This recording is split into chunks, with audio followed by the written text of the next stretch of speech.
El mito de Sísifo. 4. Un razonamiento absurdo. El suicidio filosófico. El sentimiento de lo absurdo no es lo mismo que la noción de lo absurdo. La fundamenta y nada más. No se resume en ella sino durante el breve instante en que juzga al universo. Luego tiene que ir más lejos. Está vivo, lo que quiere decir que debe morir o resonar más adelante.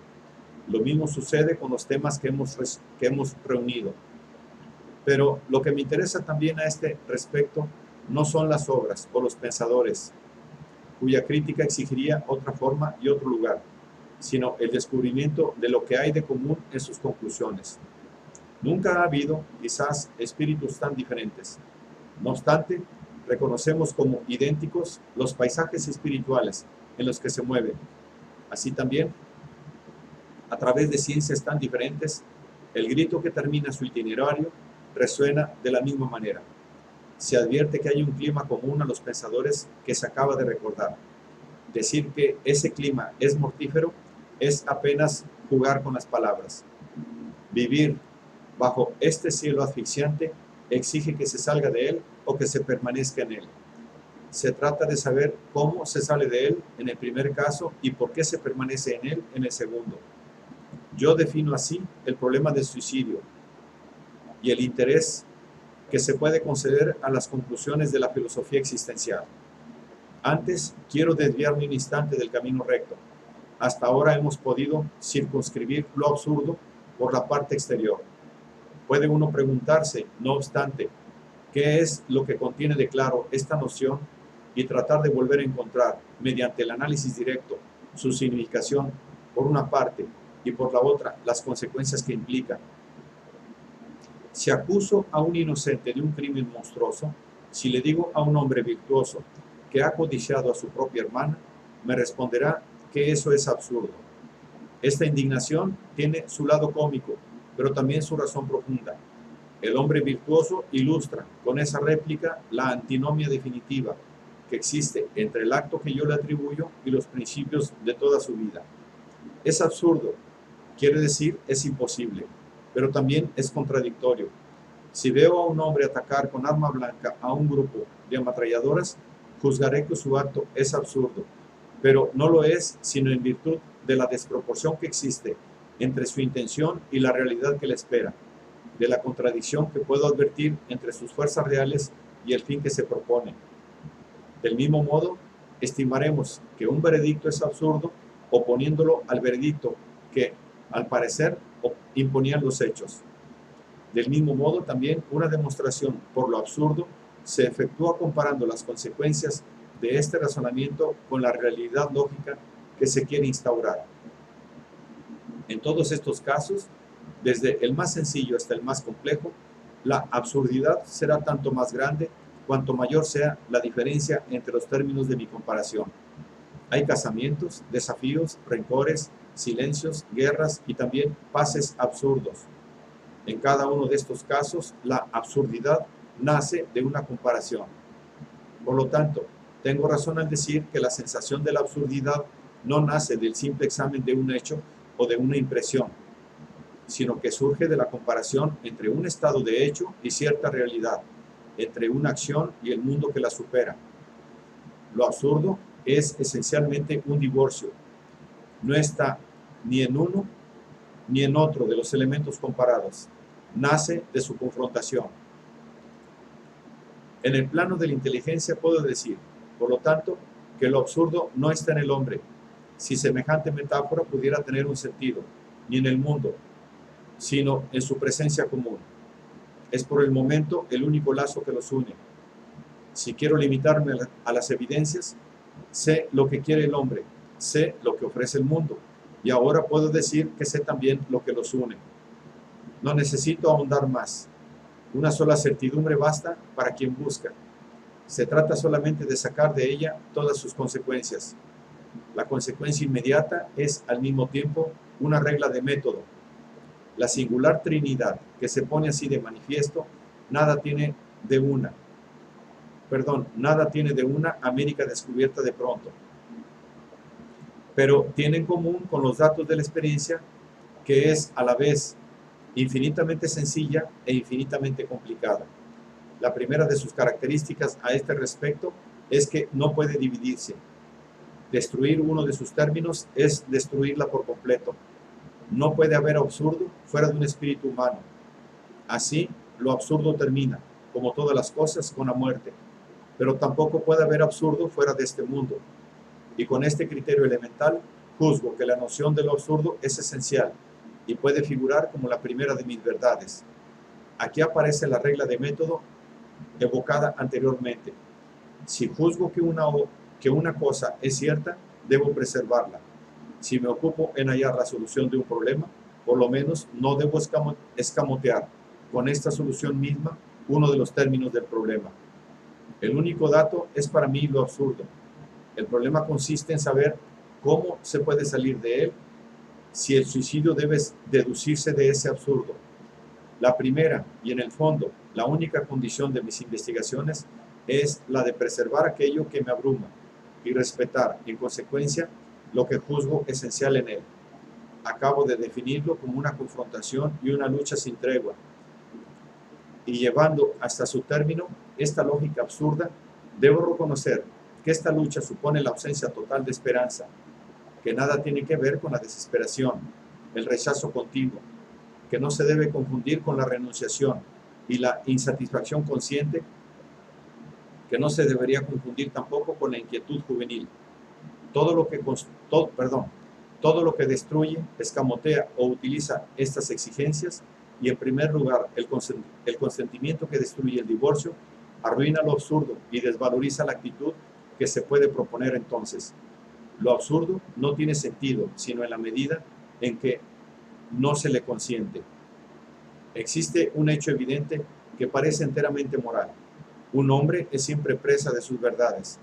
Una vez que las reconoce, no puede apartarse de ellas. No hay más remedio que pagarlas. Un hombre que adquiere conciencia de lo absurdo queda ligado a ello para siempre. Un hombre sin esperanza y consciente de no tenerla, no pertenece ya al porvenir. Esto es natural, pero es natural también que haga esfuerzos por liberarse del universo que él mismo ha creado. Todo lo que precede no tiene sentido, precisamente, sino considerando esta paradoja. Nada puede ser más instructivo a este respecto que examinar ahora hasta dónde llevaron sus consecuencias los hombres que reconocieron el clima absurdo, partiendo de una crítica del racionalismo. Ahora bien, para atenerme a las filosofías existenciales, veo que todas, sin excepción, me proponen la evasión. Mediante un razonamiento singular, partiendo de lo absurdo sobre los escombros de la razón, en un universo cerrado y limitado a lo humano, divinizan lo que los aplasta y encuentran una razón para esperar en lo que los desguarnece. Esta esperanza forzosa es, en todos, de esencia religiosa. Se merece que nos detengamos en ella. Ahora analizaré únicamente, y a título de ejemplo, algunos temas particulares de Chestov y Kierkegaard. Pero Jaspers va a proporcionarnos, llevado hasta la caricatura, un ejemplo típico de esta actitud. Lo demás será más claro. Lo vemos impotente para realizar lo trascendente, incapaz de sondear la profundidad de la experiencia y consciente de este universo trastornado por el fracaso.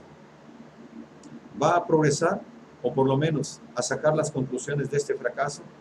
No aporta nada nuevo. En la experiencia no ha encontrado sino la confesión de su impotencia y ningún pretexto para deducir algún principio satisfactorio. No obstante, sin justificación, como él mismo dice, afirma de una vez lo trascendente, la existencia de la experiencia y el sentido sobrehumano de la vida. Al escribir, el fracaso no demuestra, más allá de toda aplicación y de toda interpretación posibles, la nada, sino la existencia de la trascendencia. A esta existencia que de pronto, y mediante un acto ciego de la confianza humana, lo explica todo, la define como la unidad inconcebible de lo general y lo particular. Así lo absurdo se convierte en Dios, en el sentido más amplio de esta palabra, y la impotencia para comprender y la impotencia para comprender en el ser que lo ilumina todo. Nada lleva lógicamente a este razonamiento. Puedo llamarlo un salto, y paradójicamente se comprende la insistencia, la paciencia infinita de Jaspers en hacer irrealizable la experiencia de lo trascendente. Pues cuanto más fugaz es esta aproximación, tanto más vana prueba ser esta definición y tanto más real le es esta trascendencia, pues su apasionamiento al afirmarlo es justamente proporcional a la diferencia que existe entre su poder de explicación y la irracionalidad del mundo y de la experiencia. Parece, por lo tanto, que Jaspers se afana tanto más por destruir los prejuicios de la razón, por cuanto con ello explicará de modo más radical el mundo. Este apóstol del pensamiento humillado va a encontrar en el extremo mismo de la humillación con qué regenerar al ser en toda su profundidad. El pensamiento místico nos ha familiarizado con estos procedimientos. Son tan legítimos como cualquiera otra actitud del espíritu. Por el momento, obro como si se tomara en serio cierto problema, sin prejuzgar el valor general de esta actitud, ni su poder de enseñanza. Quiero considerar únicamente si responde a las condiciones que me he puesto, si es digna del conflicto que me interesa. Vuelvo así a Chestov. Un comentarista cita una de sus frases que merece interés. La única verdadera salida, dice, está precisamente allí, donde no hay salida alguna para el juicio humano. Si no, ¿para qué necesitaríamos a Dios? No se vuelve uno hacia Dios, sino para obtener lo imposible. Para lo posible se bastan los hombres. Si hay una filosofía chestoviana, puedo decir que esta frase la resume por completo, pues cuando al término de su análisis apasionado, de sus análisis apasionados, Chestov descubre la absurdidad fundamental de toda existencia, no dice, he aquí lo absurdo, sino he aquí a Dios. Es Él a quien hay que remitirse, aunque no corresponda a ninguna de nuestras categorías racionales. Para que la confusión no sea posible, el filósofo ruso insinúa inclusive que ese Dios puede ser vengativo y odioso, incomprensible y contradictorio, pero cuanto más horrible es su rostro, tanto más afirma su poder. Su grandeza es su inconsecuencia, su prueba es su inhumanidad. Hay que saltar a él y librarse con este salto de las ilusiones racionales. Por lo tanto, para Chestov, la aceptación de lo absurdo es contemporánea de lo absurdo mismo. Comprobarlo es aceptarlo, y todo el esfuerzo lógico de su pensamiento consiste en manifestarlo para hacer surgir al mismo tiempo la esperanza inmensa que implica. Una vez más, esta actitud es legítima, pero yo me empeño aquí en considerar un solo problema y todas sus consecuencias. No tengo que examinar la emoción de un pensamiento o de un acto de fe. Tengo toda mi vida para hacerlo. Sé que el racionalista encuentra irritante la actitud chestoviana, pero siento también que Chestov tiene razón contra el racionalista y quiero saber únicamente si permanece fiel a los mandamientos de lo absurdo. Ahora bien, si se admite que lo absurdo es lo contrario de la esperanza, se ve que para Chestov el pensamiento existencial presupone lo absurdo, pero no lo demuestra sino para disiparlo. Esta sutileza de pensamiento es una jugada patética de malabarista. Cuando, por otra parte, Chestov opone su absurdo a la moral corriente y a la razón, lo llama verdad y redención.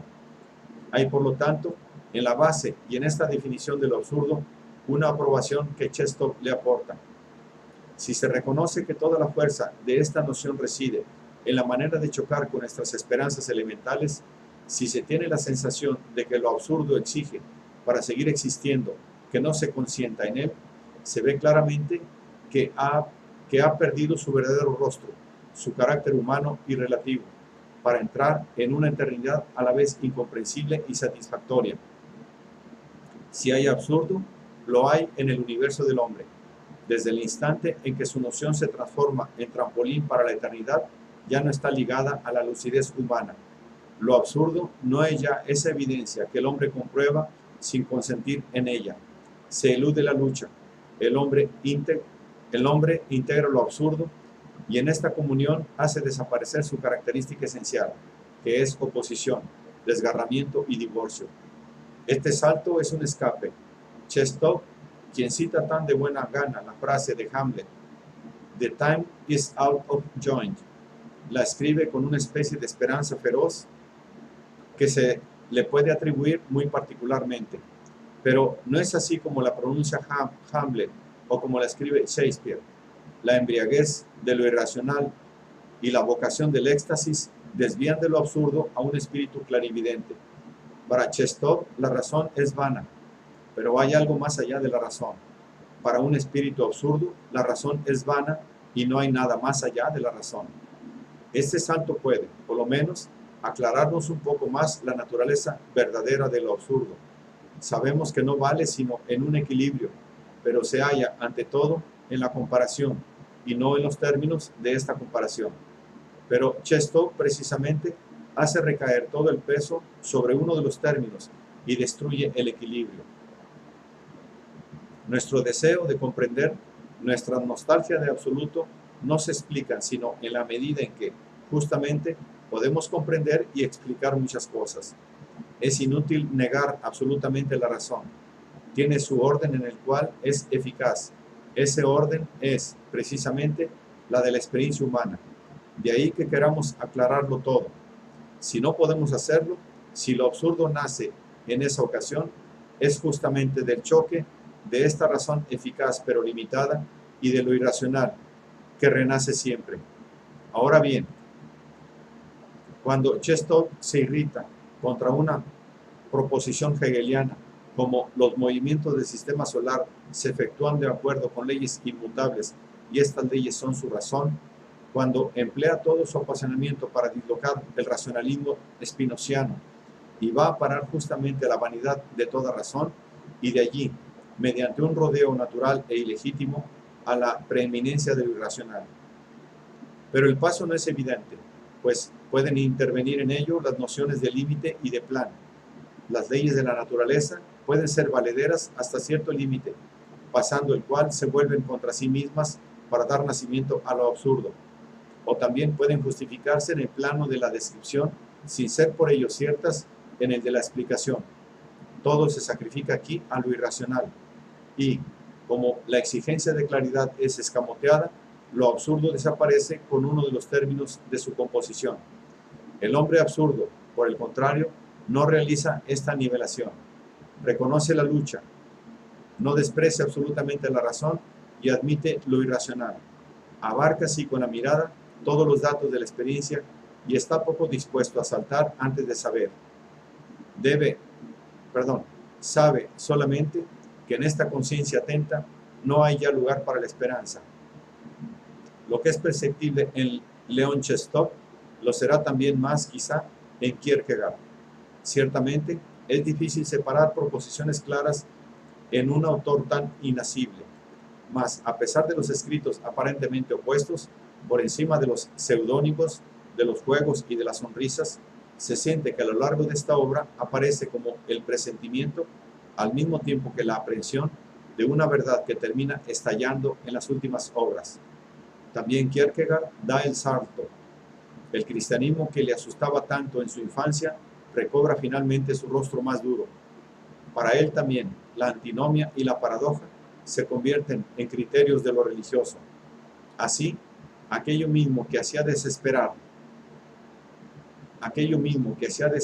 del sentido y de la profundidad de esta vida, le da ahora su verdad y su claridad. El cristianismo es el escándalo, y lo que Kierkegaard reclama lisa y llanamente es el tercer sacrificio exigido por Ignacio de Loyola, el que más alegra a Dios, el sacrificio del intelecto. Este efecto del salto es extraño, pero no debe sorprendernos ya. Hace de lo absurdo el criterio del otro mundo, cuando es únicamente un residuo de la experiencia de este mundo.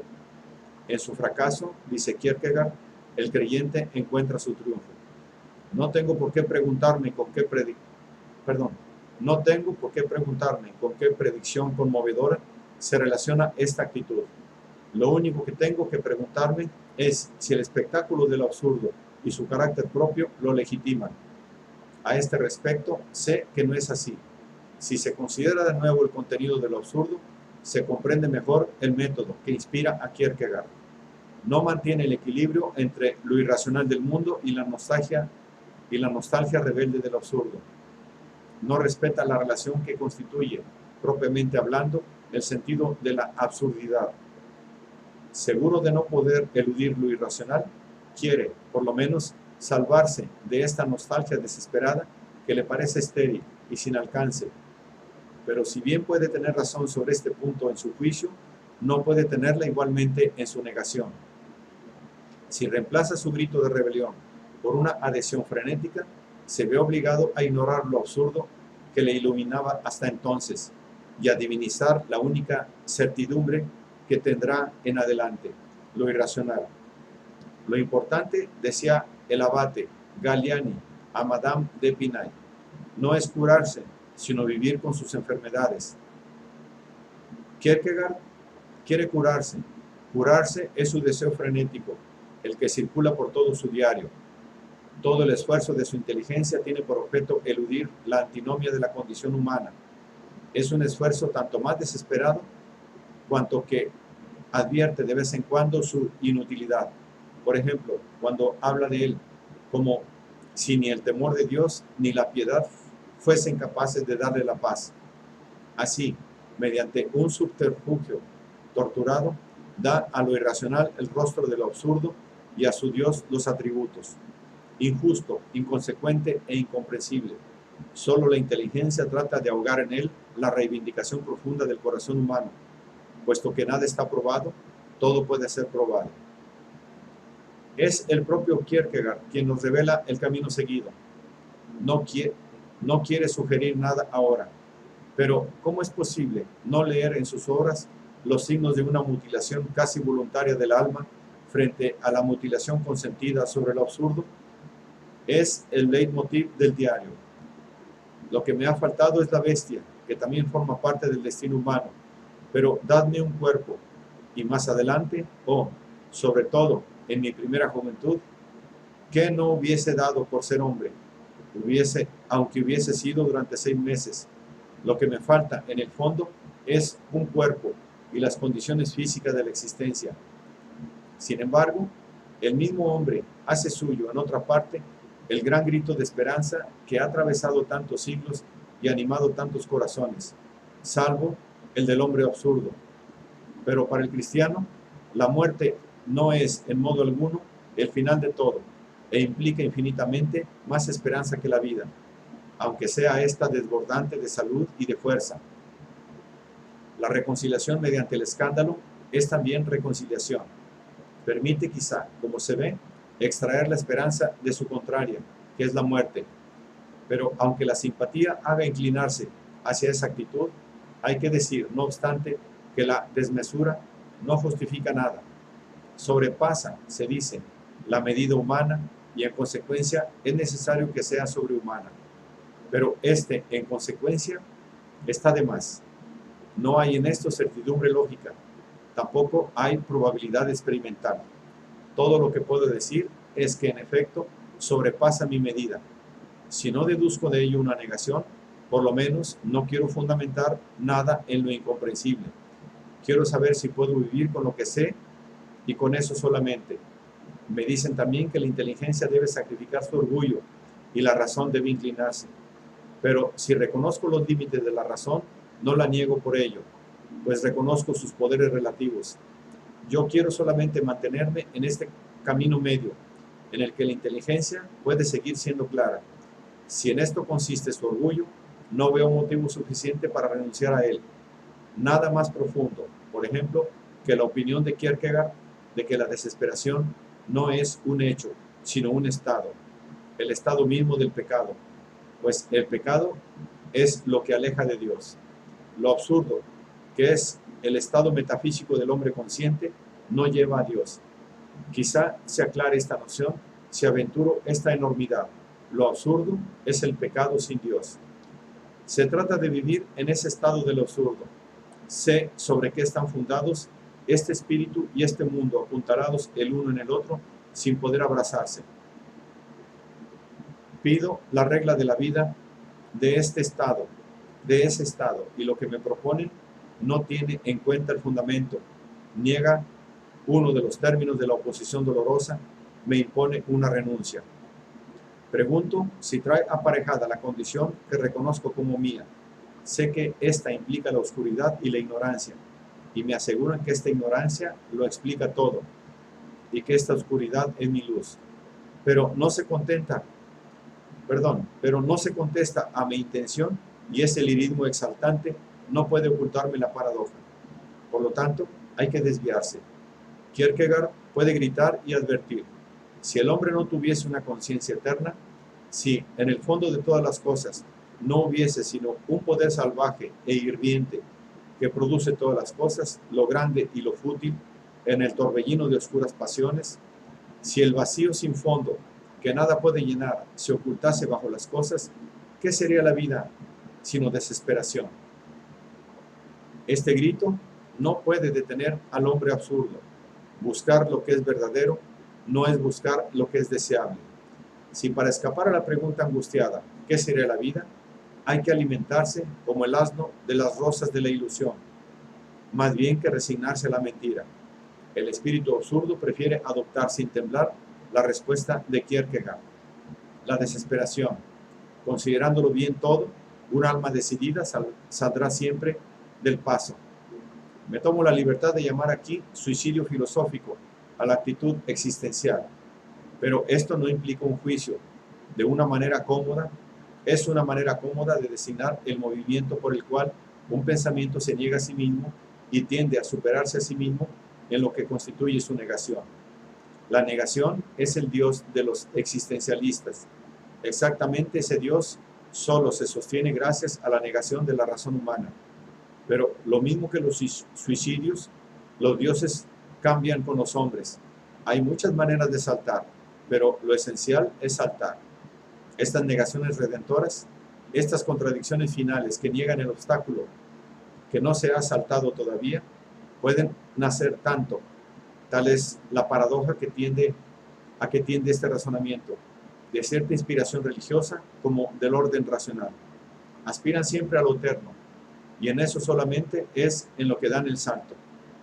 Hay que decir también que el razonamiento que sigue este ensayo deja enteramente a un lado la actitud espiritual más difundida en nuestro siglo ilustrado, la que se apoya en el principio de que todo es razón y aspira a una explicación del mundo.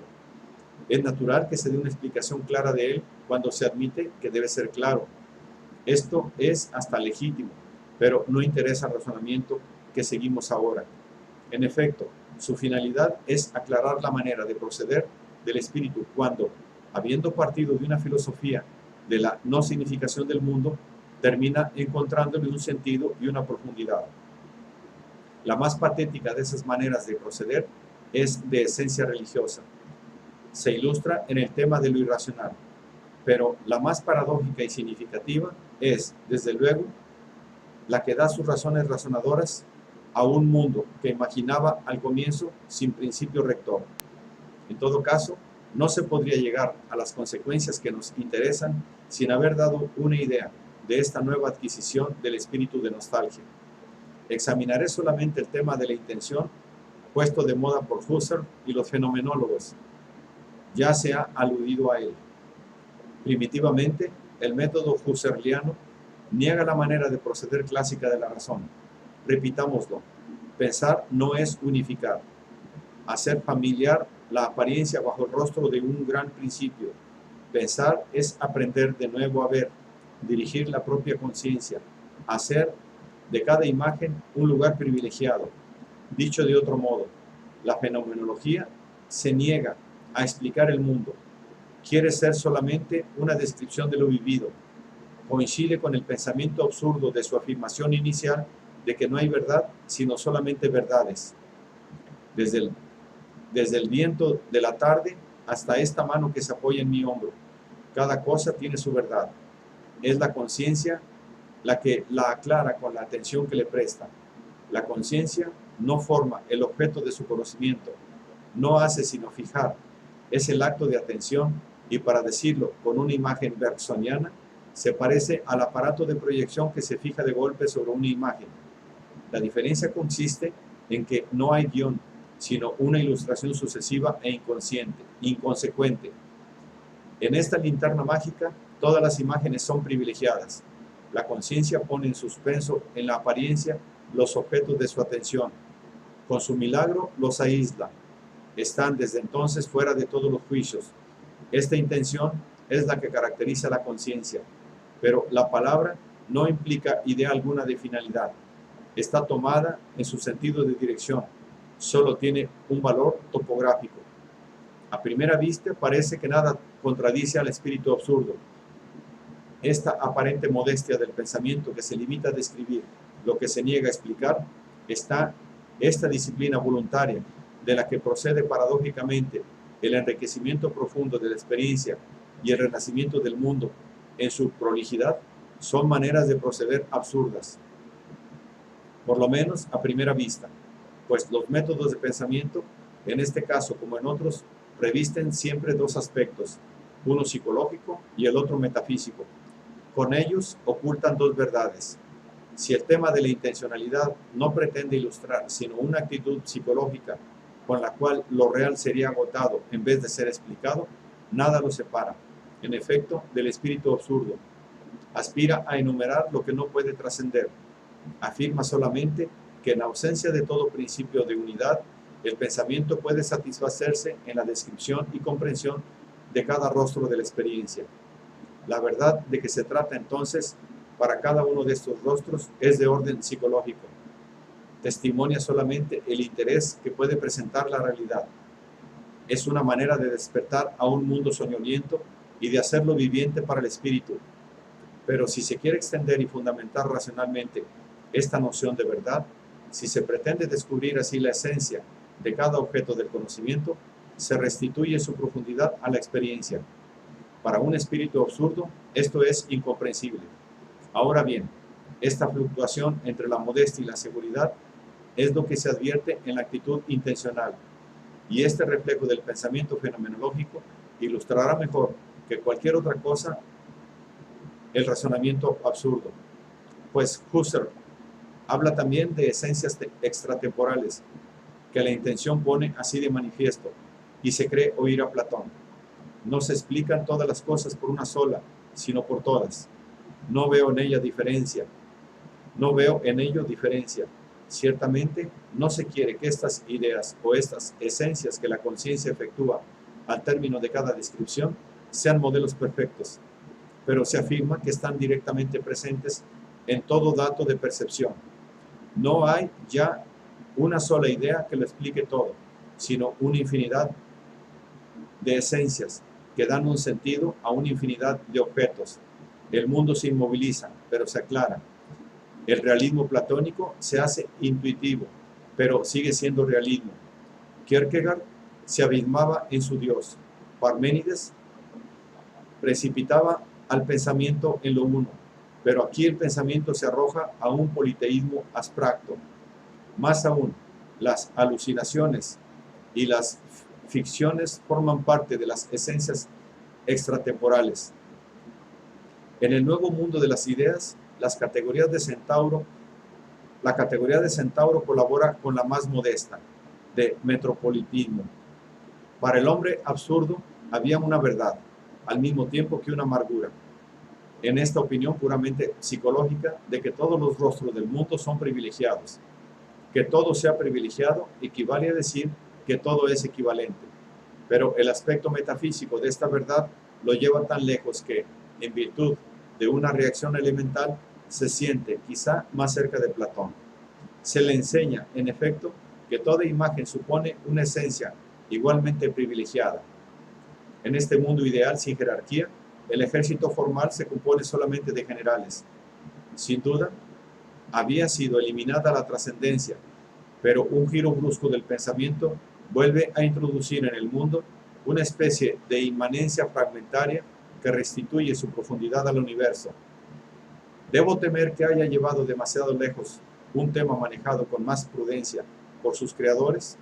Me limito a leer estas afirmaciones de Husserl, de apariencia paradójica, pero cuya lógica rigurosa se advierte si se admite lo que precede. Lo que es verdad absolutamente, en sí, La verdad es una, idéntica a sí misma, cualesquiera que sean los seres que la perciban, hombres, monstruos, ángeles o dioses. No puedo negar que la razón triunfa y toca el clarín por esta voz. ¿Qué puede significar su afirmación en el mundo absurdo? La percepción de un ángel o de un dios no tiene sentido para mí. Este lugar geométrico, donde la razón divina ratifica la mía, me es para siempre incomprensible. También en ello descubro un salto, y aunque sea dado en lo abstracto, no deja de significar para mí el olvido de lo que es. Precisamente, no quiero olvidar.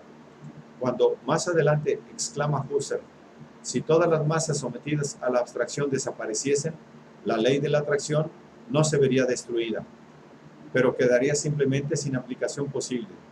Sé que me encuentro ante una metafísica de consuelo, y si quiero descubrir el recodo en que el pensamiento abandona el camino de la evidencia, no tengo más que releer el razonamiento paralelo que emplea Husserl a propósito del espíritu. Si pudiéramos contemplar claramente las leyes exactas de los procesos psíquicos, se mostrarían igualmente eternas e invariables, como las leyes fundamentales de las ciencias naturales teóricas. Por lo tanto, serían válidas aunque no hubiese proceso psíquico alguno. Aunque no existiese el espíritu, existirían sus leyes. Comprendo entonces que de una verdad psicológica, Husserl pretende hacer una regla racional. Después de haber negado el poder integrante de la razón humana, salta mediante ese sesgo a la razón eterna. El tema husserliano del universo concreto no puede, por lo tanto, sorprenderme. Decirme que todas las esencias no son formales, sino que también las hay materiales, que las primeras son el objeto de la lógica y las segundas de las ciencias, no es sino una cuestión de definición. Se me asegura que lo abstracto no designa sino una parte no consciente por sí misma de un universal concreto, pero la fluctuación ya revelada me permite aclarar la confusión de estos términos, pues eso puede querer decir que el objeto concreto de mi atención, ese cielo, el reflejo de ese agua sobre el faldón de este abrigo, conservan por sí solos el prestigio de lo real que mi interés aísla en el mundo. Y no lo negaré, pero eso puede querer decir también que ese mismo abrigo es universal, tiene su esencia particular y suficiente, pertenece al mundo de las formas. Comprendo entonces que solo se ha cambiado el orden de la procesión. Este mundo no se refleja ya en un universo superior. El cielo de las formas se representa en la multitud de las imágenes de esta tierra. Esto no cambia nada para mí. Lo que encuentro aquí no es la afición a lo concreto, el sentido de la condición humana, sino un intelectualismo lo bastante desenfrenado como para generalizar a lo concreto mismo. Sería inútil asombrarse de la paradoja aparente que lleva al pensamiento y a su propia negación por los caminos opuestos de la razón humillada y de la razón triunfante. Del Dios abstracto de Husserl al Dios fulgurante de Kierkegaard no hay mucha distancia. La razón y lo irracional llevan a la misma predicación. Es que, en verdad, el camino importa poco y la voluntad de llegar basta para todo. El filósofo abstracto y el filósofo religioso parten del mismo desorden y se apoyan en la misma angustia. Pero lo esencial es explicar. A este respecto, la nostalgia es más fuerte que la ciencia. Es significativo que el pensamiento de la época sea a la vez uno de los más empapados en una filosofía de la no significación del mundo y uno de los más desgarrados en sus conclusiones. No cesa de oscilar entre la extrema racionalización de lo real, que lleva a fragmentarla en razones tipos, y su extrema irracionalización que lleva a divinizarlo. Pero este divorcio solo es aparente. Se trata de reconciliarse y en ambos casos el salto basta para ello. Se cree siempre, equivocadamente, que la idea de razón tiene un sentido único. En realidad, por riguroso que sea en su ambición, este concepto no deja de ser tan móvil como otros. La razón tiene un rostro enteramente humano, pero sabe también volverse hacia lo divino. Desde Plotino, el primero que supo conciliarla con el clima eterno, ha aprendido a desviarse del más caro de sus principios, que es la contradicción, para integrar el más extraño, el completamente mágico de la participación. Es un instrumento de pensamiento y no el pensamiento mismo. El pensamiento de un hombre es ante todo su nostalgia. Así como la razón supo aplacar la melancolía plotiniana, así también da a la angustia moderna los medios de calmarse en los decorados familiares de lo eterno. El espíritu absurdo tiene menos suerte. Para él el mundo no es tan racional ni tan irracional. Es irrazonable y nada más que eso. En Husserl la razón termina no teniendo límites. El hombre absurdo fija, por el contrario, sus límites, puesto que es impotente para calmar su angustia. Kierkegaard afirma, por otro lado, que un solo límite basta para negarla, pero el hombre de lo absurdo no va tan lejos. Para él, este límite apunta solamente a las ambiciones de la razón. El tema de lo irracional, tal como lo conciben los existencialistas, es la razón que se embrolla y se desembrolla negándose. El hombre absurdo es la razón lúcida que comprueba sus límites. El hombre absurdo reconoce sus verdaderas razones al término de ese camino difícil, al comparar su exigencia profunda con lo que se le propone entonces. Siente de pronto que se va a desviar. En el universo de Husserl, el mundo se aclara y ese deseo de familiaridad que existe en el corazón del hombre se hace inútil. En el Apocalipsis de Kierkegaard, ese deseo de claridad tiene que negarse si quiere ser satisfecho. El pecado no consiste tanto en saber, a este respecto todo el mundo es inocente, como en desear saber. Justamente es el único pecado del cual el hombre absurdo puede sentirse culpable o inocente. Se le propone una solución en la que todas las contradicciones pasadas no son ya, sino juegos polémicos, pero no las ha sentido así. Hay que conservar su verdad, que consiste en que no quedan satisfechas. No quiere predicación. Mi razonamiento quiere ser fiel a la evidencia que lo ha estimulado. Esta evidencia es lo absurdo. Es ese divorcio entre el espíritu que desea y el mundo que decepciona. Mi nostalgia de unidad, el universo disperso y la contradicción que los encadena. Kierkegaard suprime mi nostalgia y Husserl reúne este universo. No es eso lo que yo esperaba. Se trataba de vivir y de pensar con esos desgarramientos, de saber si había que aceptar o rechazar. No puede tratarse de disfrazar la evidencia, de suprimir lo absurdo, negando uno de los términos de su ecuación. Hay que saber si se puede vivir de él o si la nostalgia ordena que se muera de él. No me interesa el suicidio filosófico, sino el suicidio a secas. Quiero solamente purgarlo de su contenido de emociones y conocer su lógica y su honestidad. Toda otra posición supone para el espíritu absurdo el escamoteo y el retroceso del espíritu ante lo que pone de manifiesto el espíritu. Husserl dice que obedece al deseo de escapar al hábito inveterado de vivir y de pensar en ciertas condiciones de existencia ya muy conocidas y cómodas. Pero el salto final nos restituye en él lo eterno y su comodidad. El salto no implica un peligro extremo, como querría Kierkegaard. El peligro está, por el contrario, en el instante sutil que precede al salto. La honestidad consiste en saber mantenerse en ese borde vertiginoso y lo demás es subterfugio. Sé también que nunca la impotencia ha inspirado acordes tan conmovedores como los de Kierkegaard. Pero si la impotencia tiene un lugar en los paisajes indiferentes de la historia, no podría encontrarlo en un razonamiento cuya exigencia se conoce ahora.